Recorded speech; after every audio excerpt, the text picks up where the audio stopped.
Let's start off with the character swap feature. This brings back what we know and love from BFBB and TSSM, and instead makes it so we can swap on the go. We bring back the glide kick and bubble throwing feature, which I always felt like was a nice touch to the sponge in the previous game. This new installment introduces us to the color changing lamps that help you in your platforming adventure. These are mainly used in puzzles where ghost platforms become solid depending on the color you have activated, and sometimes you can even find them floating around with timers.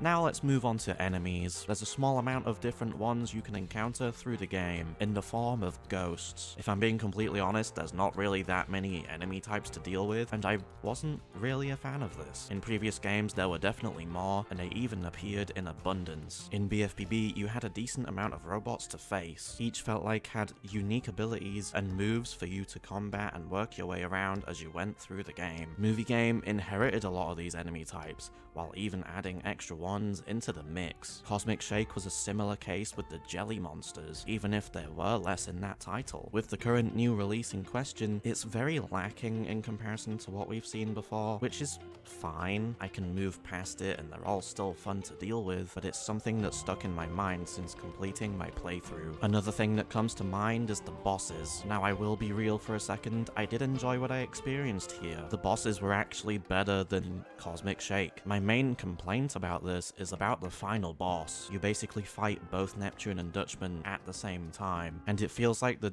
statue boss and the Dutchman treasure chest boss were basically copy and pasted, and it didn't seem like much was done to really change it, except the fact that it's a combo and they work together to try and defeat the sponge and the star.